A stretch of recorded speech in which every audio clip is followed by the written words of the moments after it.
Bonjour à toutes et à tous. D'abord, je voudrais vraiment féliciter les équipes du GAPAS, les professionnels qui se sont engagés dans ce projet de Massore-les-Murs. C'est un projet qui est très innovant, qui répond à une volonté que nous avons de façon collective de pouvoir construire une société plus inclusive.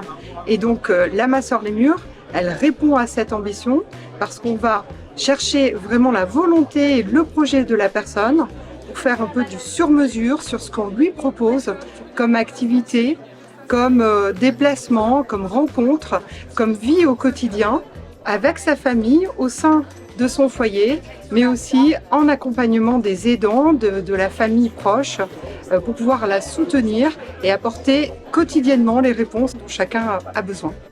On est sur des places de maisons d'accueil spécialisées, mais très particulières puisque c'est hors les murs, c'est-à-dire qu'on accueille ici des personnes qui sont sans solution à domicile avec leurs parents, leurs aidants.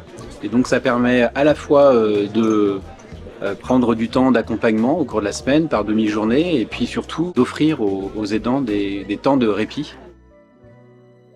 Lucie a 21 ans et on a eu écho de la Massore-les-Murs quand on a fait une recherche d'établissement en masse. Et la solution de la Massore-les-Murs, à savoir un accueil aménageable, répondait bien en fait à nos attentes. Aujourd'hui, elle peut aller sur l'extérieur, s'ouvrir sur le dispositif tout public. Donc elle a ses séances de kiné en libéral. Elle peut aussi faire du sport adapté.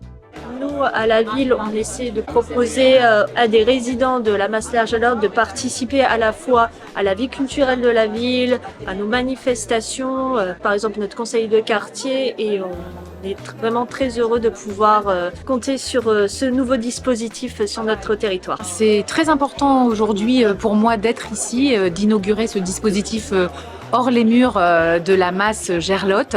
D'abord parce que c'est un établissement exemplaire où on sait combien tout le personnel est investi, engagé aux côtés des familles et des personnes en situation de handicap pour s'adapter à leur vie et trouver les meilleures solutions. C'est une équipe vraiment merveilleuse. C'est que du bonheur.